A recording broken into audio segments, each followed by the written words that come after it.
Welcome to our podcast for tonight. I'm here with Elizabeth Baker and I am Stell Bailey, and we are here because we want to talk about the sewage issues after Hurricane Ian and get a little more into that conversation and topic. So if you guys hop on live with us, make sure you comment below, and we will try to keep up on our mobile devices and within the chat area online to have a conversation with you all and talk more about what we're seeing in the field. And I think it was important for us to go live tonight to talk more about these issues because it's just so much.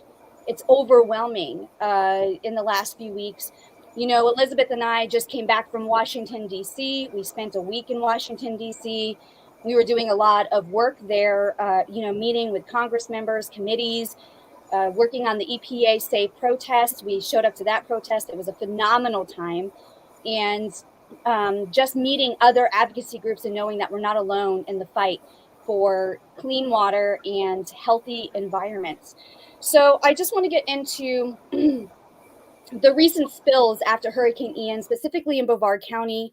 I know that they're all across the state of Florida. If you guys want to see the data and the information regarding the spills, you can go to the Florida Department of Environmental Protection Agency's website, and they have a spill notice area that you can sign up for.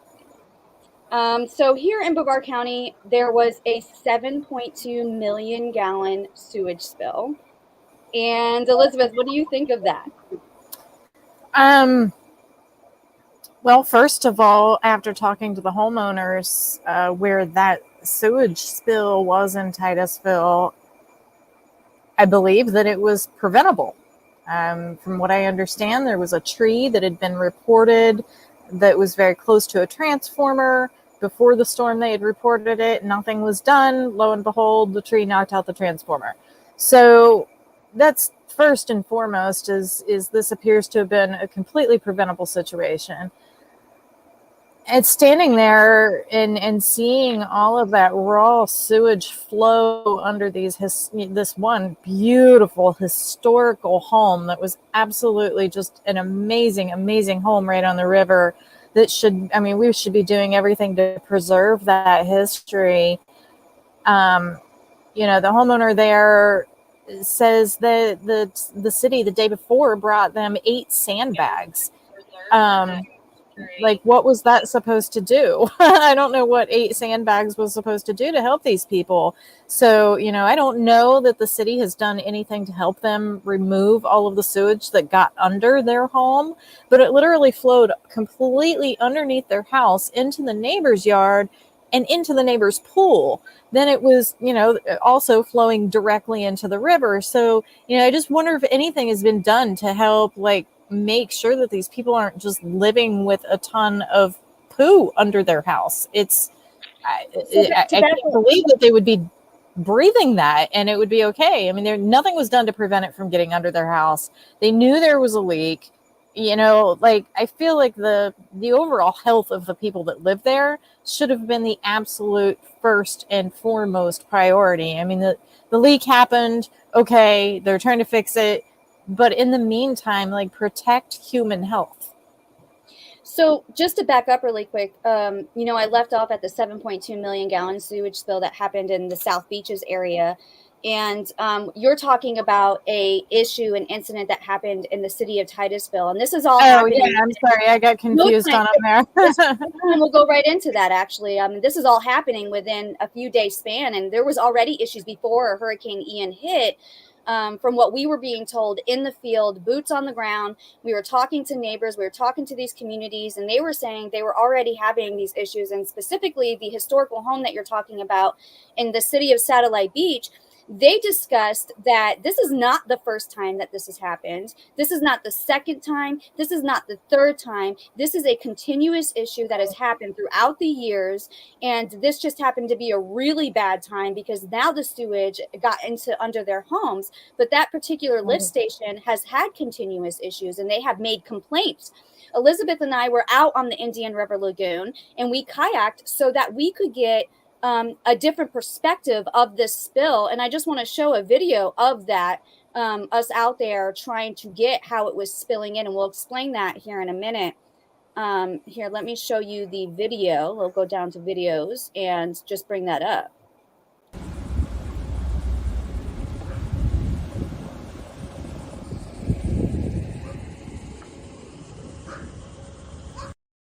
So what you just saw is, so you can't see it from the inside perspective. We've got photos from the other side that's not on the actual lagoon, but all of that water that was spilling over, it had floodwaters in it, and in those floodwaters was sewage, and that sewage looked like this in the folks' home. If you look, you can see the sewage in this water. That's a historical home in city of Titusville, Florida, and it was getting underneath the homes and getting out to the Indian River Lagoon. And it's just like you said, Elizabeth, you said they should have taken the health and safety of these residents, made it a priority. And the thing is the neighbors said they never notified them that it was sewage. And I have video of the city of Titusville going there while it was still raining, while we were still in the middle of Tropical Storm Ian, and it was still kind of passing through. I took a drive around Brevard County to document the storm because we're doing a 3-year study and taking samples. And I did see them there already working on it. So they knew there was an issue. And the fact that they knew that sewage was spilling over and they never knocked on the neighbors' doors, there's a disconnect there. We always talk about transparency and communication. Those are two big things that they have a very difficult time grasping is just communication with the community. And while Elizabeth and I were there, we were there with Chelsea. We met up with Chelsea. We were there with neighbors. We were talking to them. We were on the water. Neighbors were walking out onto their piers because they wanted to know why we were out there. They were very concerned. And then they got into a very long, in-depth conversation about the history and how this has been a continuous issue. Right. And the neighbors were literally coming out saying, "Get out of that water. There's sewage in there. You're not safe. You're not safe." And, it's really concerning. There's just the lack of immediate response for the health and safety of people. Like everything, 8 sandbags wasn't going to do it. I mean, the water was already going into the river, and, there had to have been at least make an attempt on diverting it away from these people's homes. I feel like the damage was already going to be done at that point to the river. I don't know what else they really could have done, but 8 sandbags just seems like it was not even an attempt. It was insulting. Actually, it was insulting to the people that live there. Another thing that's insulting is the size of their health sign. It's like so small and ridiculous and laughable that they put up this sign like, you don't want to swim in this water because there's some sewage, there could be health implications. Well, and just the location of that home, like hardly anybody drives down that little part of that street, but then you go several blocks down the road and there's a park. And then you're a few more blocks and you're at the Maxborough Bridge. People are playing in the water with their families, and there's no warning. There's no nothing. People are fishing.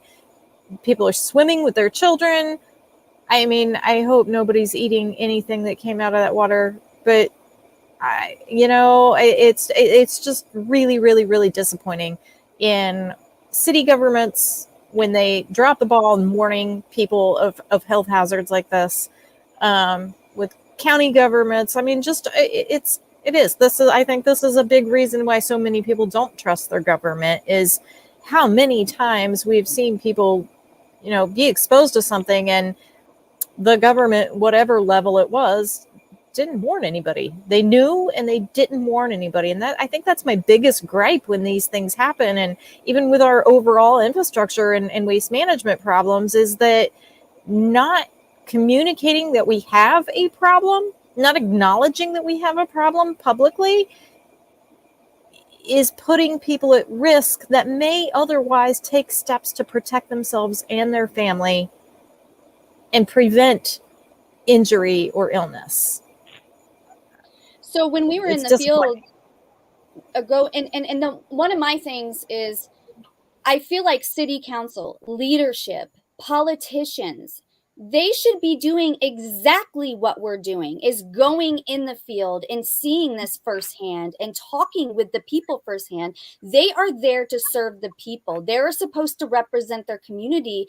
How can they do that effectively if they're not going out to the community and having these one-on-one conversations with them and reassuring them that, this is not going to happen again and that they are working on it?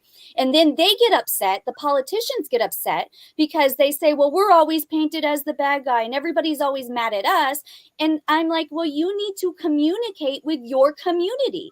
We would not be getting called in if you were doing that effectively. And when we get people called can in, handle it's the a truth. problem. Yes. Right. People can handle the truth. People Yes. can handle the fact that, yes, Brevard County has infrastructure problems. I don't think any resident here doesn't know that. We know that. It's not a big surprise. We've got problems. Now that, what do we do about them? Those are big issues. But in the meantime, at least give the communities the ability to protect themselves. If that means leaving, if that means, getting certain medical treatment, if that means, whatever that means, at least give them the facts so that people can protect themselves. I mean, that might mean a water filter. That might mean leaving. Whatever that means. But I think that most people would do anything to protect the health of their families. Well, back to the sewage spills, if you tie that in with the sewage spills, I mean, there are simple ways, like don't swim in the floodwaters, and that's going to lead us back into like the Port St. John issue that we ran into when we were talking to those neighbors. In Port St. John, we saw sewage spilling out of this manhole with toilet paper and wipes, and the smell was just horrid. Wretched. It was horrid. And we talked to the neighbors there. There you can see a wipe. You can see the toilet paper underneath. It was embedded into the grass. It was in the street. It was in the driveway. If you look right here, that is all toilet paper and sewage. I know the smell of sewage. Elizabeth knows the smell of sewage. You know the smell of sewage. If you're going somewhere, do not question that.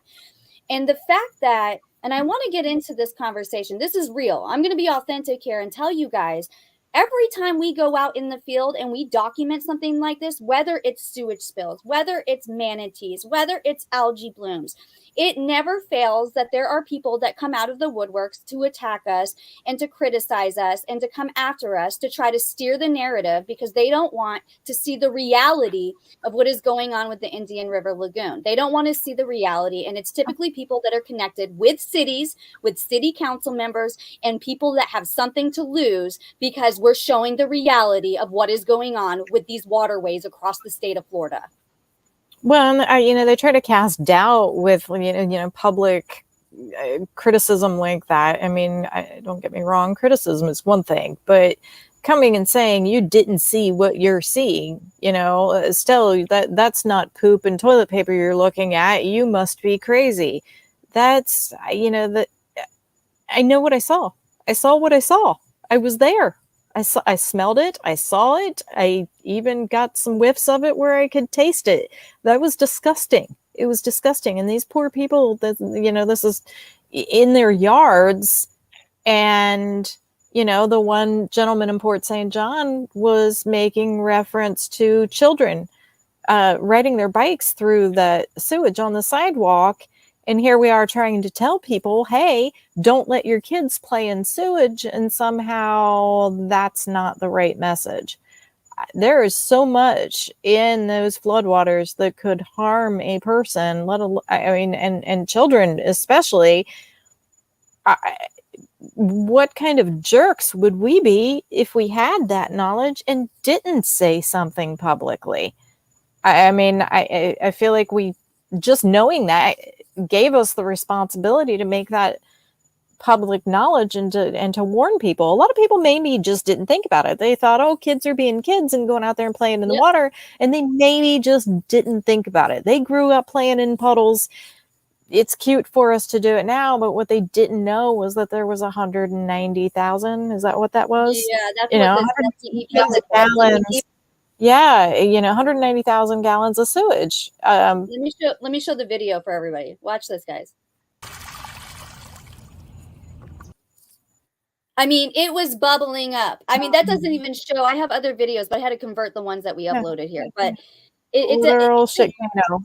That's exactly what that was. That's what they could have done. Let me tell you, the most simple solution that the county could have done for the time being, because they were in over their heads with the amount of issues they had across the county and even the state, because there was so many sewage spills. I doubt that they could keep up. But the simple solution is that is a neighborhood where kids were riding their bicycles through that poop, through that unsanitary little area. If they could have just blocked it off, as simple as putting up a couple cones and some caution tape with maybe even a little sign that says, this is, and whatever, but even just putting up the caution, it would have deterred little kids from riding their bikes, from playing right there. And that's what's so disturbing to me, is that they should have been knocking on every neighbor's door. Right. Every neighbor right there, knock on their door. Literally get out of your truck, go knock on their door and tell them, hey, you have raw sewage out there. Please watch your pets and your children. I mean, just a little courtesy, I mean, we had this discussion where if I come into your home and I spill something and I damage something, I'm going to say, hey, I'm so sorry that I did this. How can I help how can I fix this? And I don't understand the lack of, I don't know. We've got this weird society where nobody can be wrong. I'm wrong all the darn time. And it doesn't make any sense to me why we can't just have leadership that is accepting their role and their part in the responsibility. I get that they're not going out there and busting sewage pipes, but there is a responsibility to protect human health. So when you know that something's happened, whether you created it or not, whether you wanted it to happen or not, doesn't matter, but you know it's happening. There are children running through poop. Like, there is a responsibility there to alert the people that live there. I just can't see it any other way. If I send my kid to school and their teacher lets them play in poop, I'm going to be really angry about that. That's they have a responsibility to warn the citizens, and it's just not happening. The second that they know that there's a sewage report, putting it on the DEP alerts is not enough, because really there's just not very many people that are probably following sewage spills as closely as we do. So the regular citizen is, hi, Evelyn, I know you're out there watching sooner or later. I think of her with the sewage reports. There are other ways to notify the community. There's social media, there's actually going out and knocking on people's doors, there is putting signs up, there's caution tape, warning cones, there's numerous ways to let people know to please stay away from this spill because it's poop.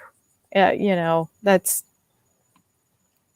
well, and so, it's interesting that you bring up some of this, because I want to talk about contamination too, because one of our bigger issues is contamination. We all know we have some of the highest levels of perfluorinated compounds. We have other contaminants. We're starting to do testing for other contaminants that we know of.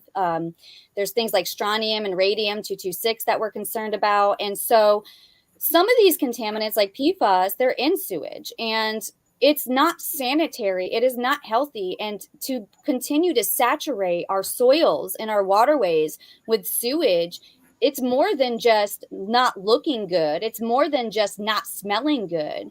There is a whole other component to this that's a health concern. And we need to start getting serious about that conversation, because so many people and so many organizations have kind of steered away from that conversation out of fear. And I think that our county should be absolutely embarrassed, actually the state of Florida, for any tourist to come here and swim in these waterways with this much sewage spewing into them. I get embarrassed. We have beautiful launches here on the Space Coast, and it's embarrassing for me to have friends and family come here to watch these monumental launches go up. I mean, we have one coming up that's going to go to the moon, I know exactly your thought process. You just thought space babies. But anyway, but I mean, really, It's embarrassing. You want to be proud of where you live. You want to be proud to say, this is the lagoon. How amazing would it be for people to be watching those launches while things are thriving in front of them, but they don't even realize everything's dead. You've got floating Well, dead and man, you yeah, know? here we are, just a couple weeks away from that launch, and we're now talking to reporters about just the trash along our shorelines just yesterday. So between the trash and the poop, and I mean the smells in certain part of the rivers are horrible, but there is a responsibility. You don't invite somebody to your home that is toxic and dangerous and ask them to please come to Florida and play in our water. I think that it's horribly dangerous for some of these tourists down here because they really don't know. I mean, having local knowledge of our waters is pretty important if you're going to be out here playing in it.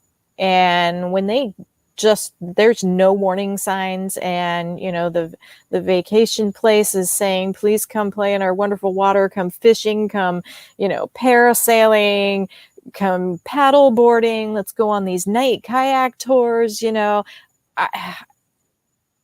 It could end up being very dangerous for these people, and they have no idea what to even be looking for. They have no idea. They don't even know it's there. Well, we even have people that come from Orlando that come over here to the East Coast to swim. And we've had those conversations one-on-one with them. And they're like, wow, I had no idea this was even occurring or going on, or what an algae bloom was. So education is really key and so important, and why the work that Fight for Zero is doing is important, as far as just bringing awareness and getting education out to people, because the more aware people are, the more action. I think the common misconception too is, and I know you've heard this a million times in talking to people, is, oh, they would warn us if something was dangerous out there. I assure you folks, that's not true. They haven't. And there's the way it's going, they most likely won't, and they, whoever they are, whether it's a city, a county, a state, even the federal government, we have seen over and over and over again, will reroute, divert the conversation, deny, ignore, downplay, excuse, any number of things to get out of taking actual responsibility and doing what's right for citizens. I mean, I'm not real sure how we got here, but here we are. And again, I think everything kind of ties in together. Again, these are the reasons that people don't tend to trust their government. They don't trust politicians in general. It doesn't matter what parties. Y'all know we don't play that game here. It is just unbelievable, the level of people don't trust their government, but then they'll also say, well, they would warn us. They're not going to warn anybody. They aren't warning people about literal poop canos coming up in their front yard and children riding their bikes through it. They're not warning people about the health hazards where they know that there's raw sewage flowing under people's homes. They aren't telling people that live on canals that, hey, please don't fish in your water right now because a very large sewage spill just happened. And they don't really explain the ins and outs. That's another thing. The ins and outs of what do they mean by, heavily treated sewage, and I think you probably can elaborate a little bit more on that than I can. Yeah. I mean, so back in 2020, I went on some sewage tours, right? I went to some wastewater treatment plants in Brevard County because I wanted to learn. I wanted to learn more about how all these facilities worked. I think it's super important to educate yourself. And we're always constantly doing workshops and classes and education. And we're always encouraging that with our volunteers. And so we went on these tours. They weren't the best smelling tours, I'll tell you that much. There were a few wastewater treatment facilities that we went to, so like Cape Canaveral and Cocoa Beach, and it was really interesting because we had already did this tour back in 2018 with Aaron Brockovich's water expert, Bob Bocock. And it was a great, we spent some quality time with him, and we drove around the area and we showed him different things, and he educated us a lot on certain factors. So for instance, a lot of wastewater treatment plants put golf courses next to them so that they, because they have all that reclaimed water, they got to get rid of all that water. So they use that to water the golf courses. But in that reclaimed water, they don't remove PFAS. So essentially, they're just spraying the golf courses with PFAS chemicals. And then when they did the testing back in 2018, it was one of the higher detected areas was the Cocoa Beach golf course. And so that's one of the big issues with wastewater is that they're not removing things like PFAS, which is a forever chemical, and other harmful contaminants that get into our environment, and they don't break down and they don't leave for a long time. And we're exposed as humans, our wildlife is exposed. So that's just one example of what we learned. We took a lot of photos. We were really appreciative of Cocoa Beach for doing the tour. The guys there were phenomenal. They are super passionate about their jobs. And you can tell that there was just a lot of pride in what they do and how well they do it and work hard. And so, but then there were other places like the Osprey wastewater treatment plant in Titusville. We could not get an appointment. They kept making excuses, saying it was the pandemic, it was this, it was that. And we knew it's one of the worst offenders in Brevard County. There's some bad offender areas, and I'd love for that to be a conversation one day to talk about who is the worst offenders and who's doing it right, because there's got to be people doing it right. I'm sure there are people doing it right. That there's no way that we couldn't have some things operating properly in this state. I mean, we would have already completely been gone. I think that one thing that we should definitely bring up is what happens when things do go wrong. Like, what are the consequences for the people in charge? I know that there's been a lot of talk about fining, and I know there have been several fines put forth for people that have been responsible for a spill, but really, how effective is that? What's really happening with that? Because from what I've seen, and this is what I gather, is that when a city or a county gets fined heavily for something like a sewage spill, those costs for those fines actually ultimately end up being passed down to the consumer, which is in your water bill. And it doesn't seem to be doing a heck of a lot of good. I mean, didn't we just go through this in Titusville? Yeah, so not even 2 years ago, the end of 2020 and the beginning of 2021, Titusville spilled over 7.2 million gallons of sewage. And South Beaches just did the same exact number. Isn't that weird? They both did exactly 7.2 million. 7.2 million. 7.2 seems to be the winning number. I just think it's weird that they, kind of hold on to that 7.2. But, so we're not even 2 years later, and here we are in 2022. Here we are with all of these sewage spills, and they're going to sit there and blame it on, oh, well, we had so much rain. It was out of our control. What did you expect us to do? And then they want to use the whole, well, it's going to back up in people's homes if we don't dump it in the lagoon. And to me, that's just their way of making excuses. It's their way of getting people on their side, because people, of course, aren't going to be like, yeah, back it up in my home instead. It could save the lagoon, put it in my home. Who's going to do that? Right. No, and I feel like, yeah. And definitely that 7.2 is jumping up at me now. Me too. They did it at Titusville, and they did it South Beaches just strange number, and I now really thinking about it, we had the 7.2 million gallon spill in 2020, right? That was the end of 2020, beginning of 2021. Then you fast forward into this past year, and we had in 2021, the end of 2021 into 2022, we had all the manatee deaths.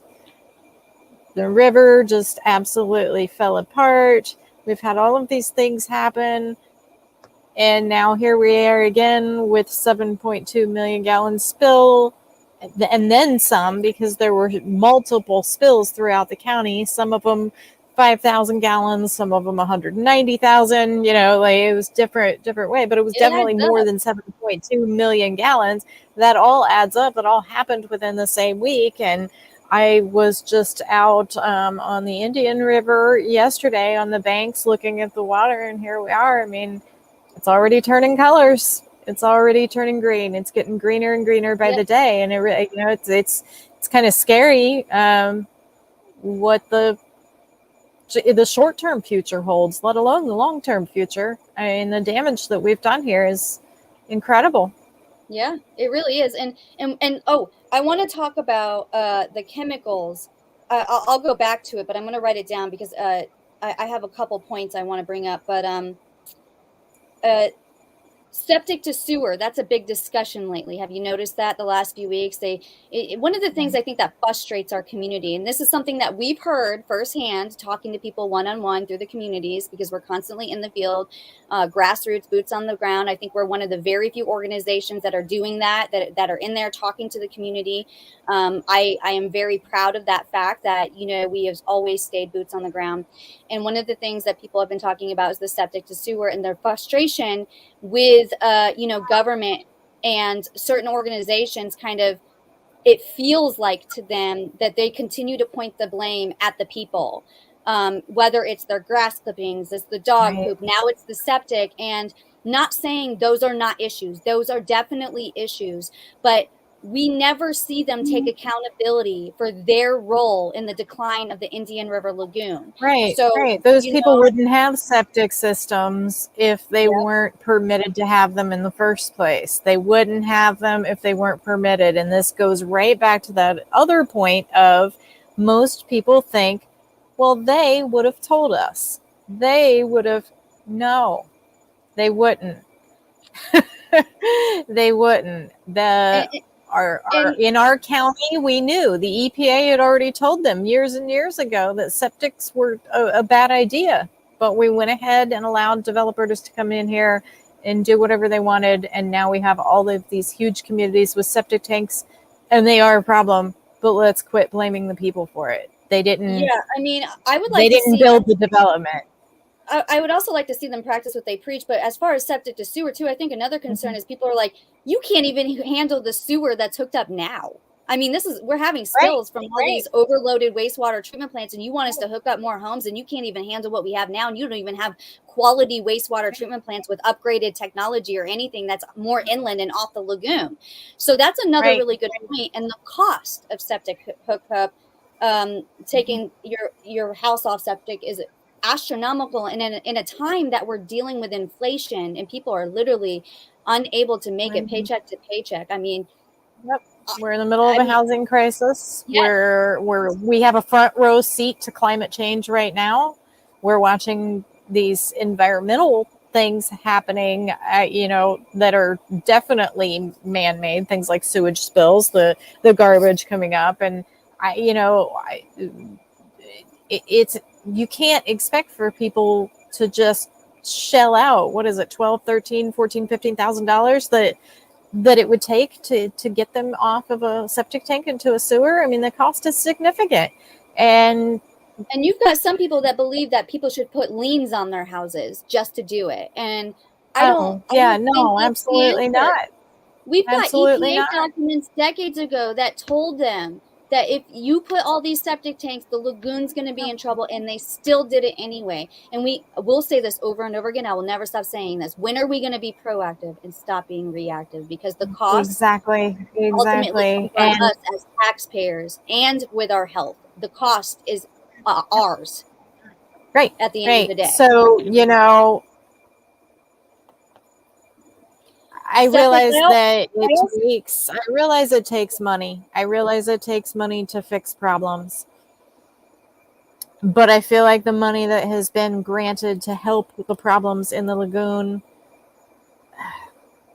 I'm not saying that they're bad projects, but a lot is being done to try to put Band-Aids on, to pull nutrients out of the river, but we're still putting nutrients in. We're still putting poison in the water. We still have chemicals going in the water. We still have all those things. So if you take, 10 pounds out, but you're putting 300 pounds in. Exactly. And they can't tell you how much is being put in. So when they say there's approximate estimate. yeah, when we're taking out X amount of nutrients, it's like, well, Right. how much is going in? Like that doesn't, Right. and, Right. speaking Right. of, When, and I wonder, collectively how many of these smaller projects, God, I can't even think right now,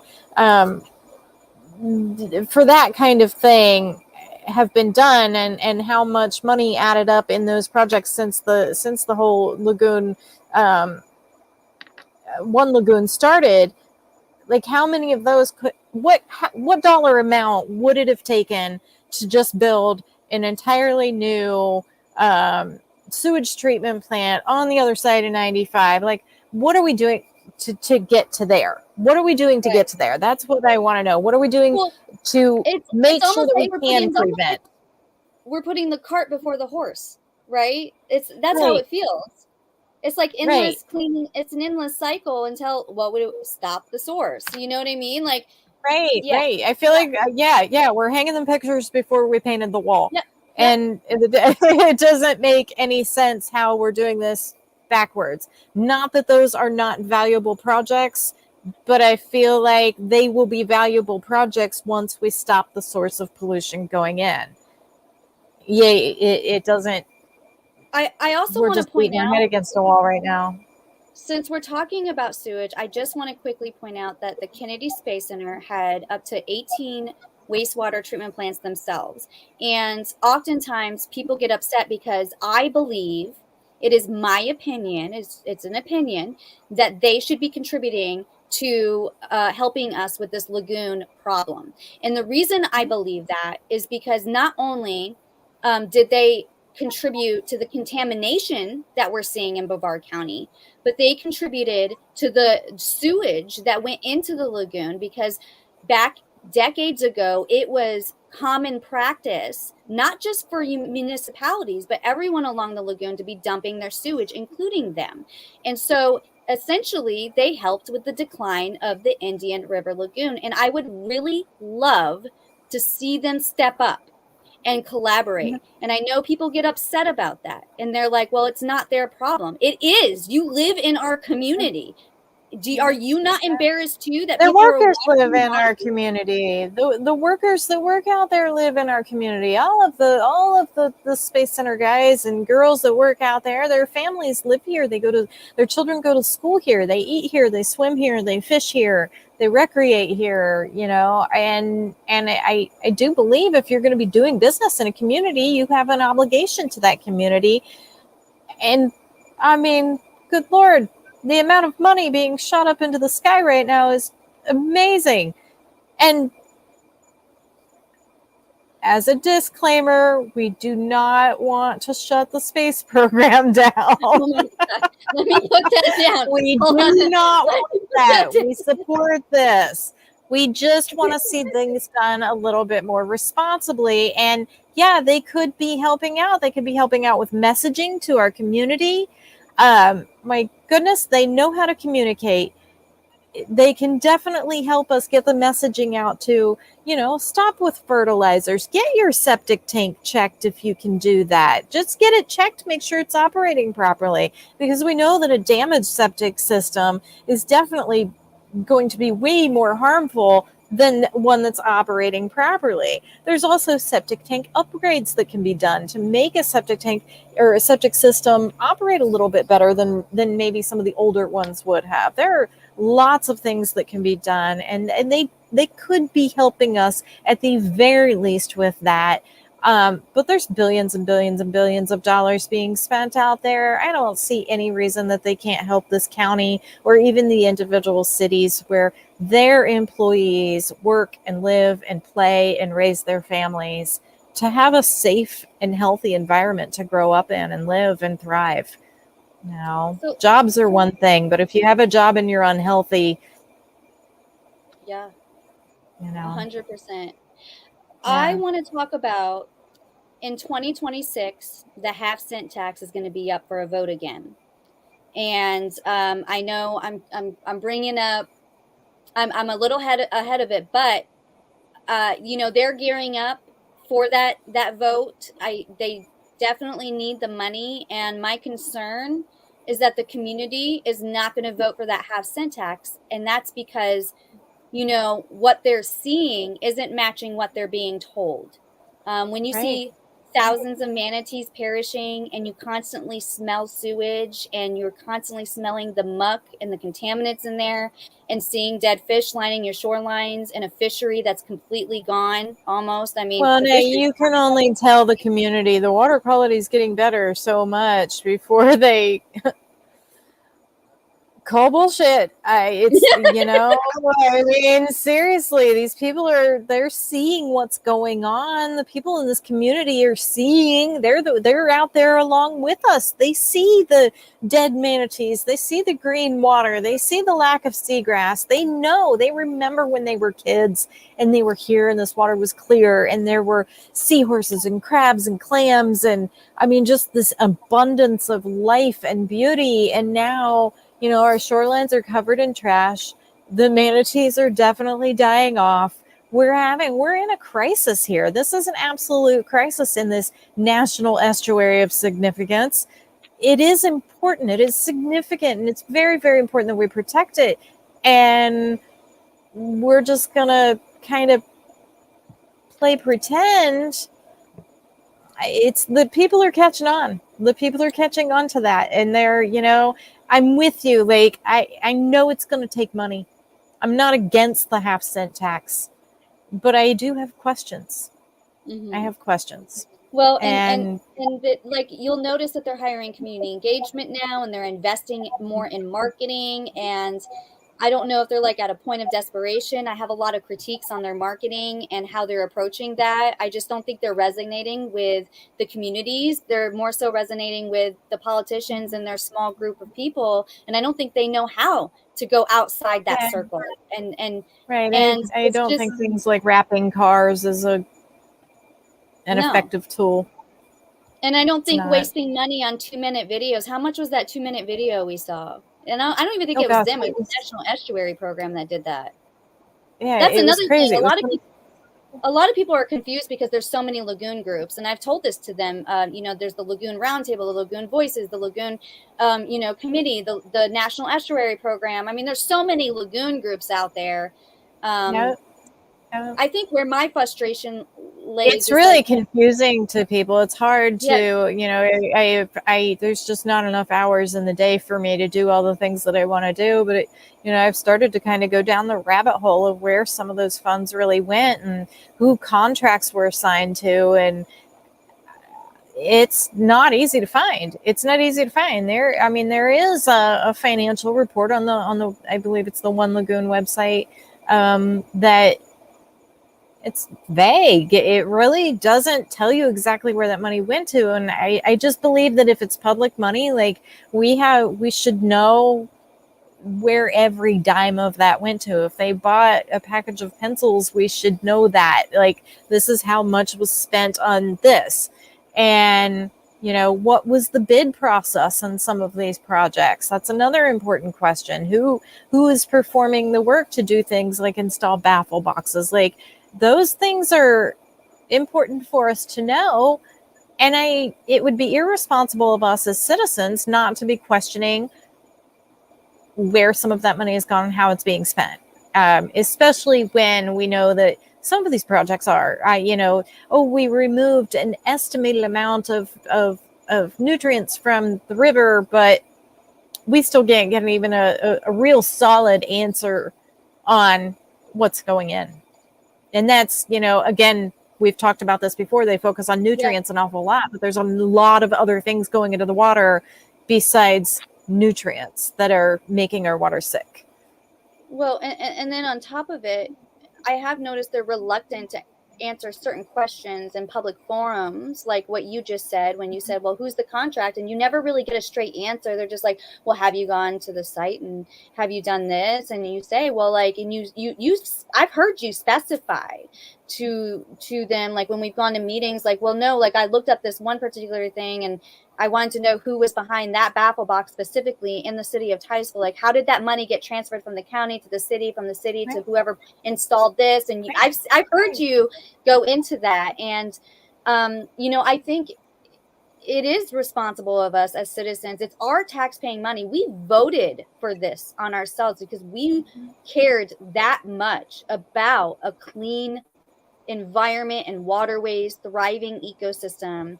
And I think, again, what we're seeing isn't matching up to what, we're being told at the moment. They say, well, it's going to get worse before it gets better. It's just so difficult to give people hope with just that alone. And we know it's going to take a lot more than what they even have.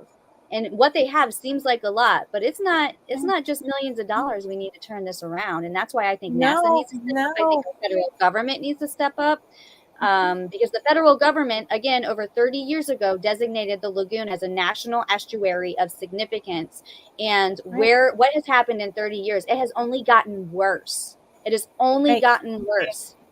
Well, the simple fact is, I mean, we have a lot of laws on the books that could really prevent pollution if they were enforced. There's a lot of things, not just sewage, but, my goodness, businesses with large amounts of trash floating around on their parking lots. Like there's actual code enforcement laws that could be enforced, and a lot of times those aren't. I think that a lack of enforcement on a lot of the rules and regulations that we have is a huge problem. I think that then we get into this kind of like, I hate to say good old boy network because we have lots. I think we've come a long way from that, but it's kind of that where, these kind of government entities seem to want to like protect each other, and the workers feel like anytime that we say that something's wrong, then we're directly attacking them, and we must be against the city, or we must be against the space program, or we must be against this. No, we're not. In fact, it really ticks me off to see, especially some of these young guys out there working, exposed to things with no protective gear. They probably don't even know what they're working in is dangerous for breathing, for even, things can gas off and get in your eyes. There's all sorts of things that could happen in many situations, from spraying pesticides and fertilizers to actually actively fixing a sewage leak. Sometimes it really makes me angry when I see some of these young men out there and young ladies exposed, and there's no protective gear, none. It terrifies me for their families and for them. I mean, your family depends on mom and dad being able to go to work. Yeah. Well, and it's a tactic that they use to try to turn it on their workers and get the workers involved, because they know the workers aren't going to speak against them publicly. So they need their job. They need to put, food on the table for their families. And so it's a tactic they use. And I think the public needs to be aware of those tactics. And that's actually going to be another live discussion that we're planning on doing very soon, to really point out and make the public aware. Right. And, it's also really upsetting to see people like community members going to, city meetings or county meetings and speaking up and saying, hey, this is happening in my community. I have a problem in my community. And basically they're just gaslit and, oh, well, sorry that happened, but we're actually doing a really good job. You don't know that we're really actually doing a good job. When this person and their family and their neighbors are suffering through something very real to them. They don't care what's going on in somebody else's community. They don't care that workers have been somewhere else doing other things. They're feeling left behind. They're feeling dismissed. And they are members of this community as well. So, not wanting to admit that there's flaws. There's flaws and faults. There are flaws and faults in response times from city and state and county government. There are flaws in, some of the workers. There's flaws. At the last Brevard County Commission meeting, I will give props to Commissioner Smith, because he made a comment. And in case you all aren't aware, I don't attend every single meeting. I don't feel like I have to. I usually reach out to commissioners when it's necessary via email, and then I go there and speak on things that I'm passionate about. But Commissioner Smith, at this last meeting, I watched them all. He said, Could we have started doing this sooner? Yes. When he was talking about the lagoon, but it could have, would have, should have, right? It didn't our parents used to say Right. that? Right. Right. I respect the fact that he said that, because that's the type of things our communities need to hear, and not feel like we're crazy feeling this way. Like, why didn't we do this sooner? We need our leaders to be like, yeah, you're right. We should have done this sooner. And we are in a really bad place, and we've got to work together to get ourselves out. And I do like that. And I think they're getting to the point of desperation, Elizabeth, because we talked about how they approved all this money appropriations to dump a bunch of algicide into the lagoon to combat the harmful algae. And I don't think that worked, because we saw them at the boat ramp, and then a week later we saw a massive fish kill along the shoreline. Not saying that's what caused it, but they were out there trying to combat it. And next thing you know, we see this big boat. There's a big boat out there, and they're pumping oxygen into the water. That's to the point of desperation we're getting in. I feel like they're now experimenting on the water because they're desperate, and they're trying to turn things around. Because I just, and why aren't we being told about these projects? They're not very publicized. You notice that the algicide dumping all the there are members on committees that seem to not even know that it was happening. Which is that's really concerning. You should all have the information so you can communicate that with your communities. And oh my gosh, one of the things about Fight for Zero that's so great with all of us on the internal side, whether it's citizen scientists, that's one thing we're good at, is we communicate with one another, and we say, like, this is what's happening. And when people ask us, we're usually all on the same page. We're not ever off the page. We're always like, no, we're stopping. We believe in stopping the source. We need to stop the source, and this is where we stand on this situation and the solutions. And we know that we're not going to get anywhere with the work that we do without going to a federal level, which is why we went to Washington, D.C., which is why we're going back to Washington, D.C. And there's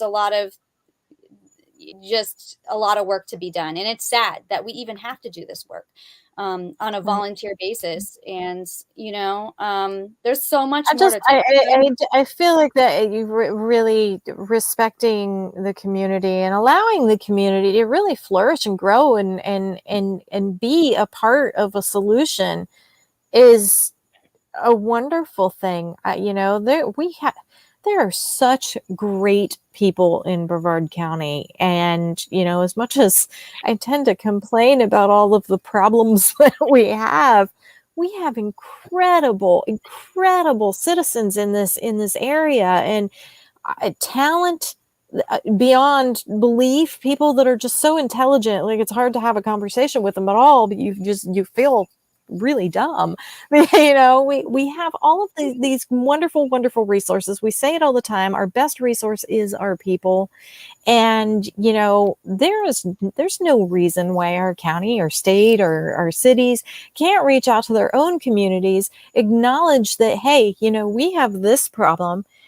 Here's the facts. Here's the risks that you may be at, by taking part in this or that activity, or even just living here. So how can you guys help us? How can you help us help you? There should be a working relationship between the government and the people. We aren't separate. Of the people, for the people, by the people. I mean, really, we should be really working with our leaders. Our leaders should be reaching out to our communities and finding out there might be solutions out there locked in somebody's brain that we have never seen, never thought of, and they're just waiting for somebody to ask them the right question. That is, it would not surprise me. It would not surprise me in the least if somebody came up with an entirely brand new, great idea for sewage treatment within the next 5 years, that was easy, that was affordable. Somewhere somebody's thinking about that. And, the people, that's where it's at. Like all the NASA people. Where you guys at? Where y'all at? We know you got ideas. Where you at? Ideas, right? Tell your city, tell your city managers, tell your county commission, tell your state representatives, tell your congressmen, your senators, Tell them if you have some solutions to offer, please go to our leadership and let them know. That's So Sherry the in the best that we comments, can do. Sherry in the comments said, which cities dumped in the lagoon after Hurricane Ian? And we were planning on summarizing all that and putting it in a blog post. So we'll try to get that done so we can. I wanted to, just show the state as a whole after Hurricane Ian and all the sewage, but also, point out all the places that had sewage spills in Brevard County alone. So we'll work on that. We have a lot of stuff we're trying to add to the website and the blog throughout the next few months, which is really exciting. And we had Alex commenting in the beginning when we were talking. Alex is up in Volusia County. I believe you're still in Volusia County, right? I don't know if you're still on, talking about lots of sewer and reclaim spills across the state right now. It's so true. Excessive rain, stress, the sewer system, and unfortunately they back up just like toilets. It's gross for sure. Yeah. And this was something that we should have planned before we we're like, hey, everybody, welcome to Florida. Let's grow. Let's keep growing. Yay. Let's overdevelop. We should have considered that as a a problem that could have, again, proactive, not reactive. Richard is on. Exactly. He said, when are they going to promote Stop the Source? I mean, that's it right there, right? Like, we really need to get that out there. This is the single most important thing we as a community can do, and it will cost each of us very little money compared to all these ridiculous, hokey, nonsensical remedies that I keep coming up with that do not work. Lies are always complicated. The truth is always very simple. Agree. I do. The truth is very simple. Just like we were talking about earlier throughout this whole video, when we were talking about simple solutions and just ways that the local government can engage with the community better. The Indian River Lagoon, all of these committees, all of these organizations, I think could be doing a better job at communicating, to be honest with you, and with other things that are happening. And I don't have all the answers. I don't think anybody has all the answers, but what we do have is passion and fire for change.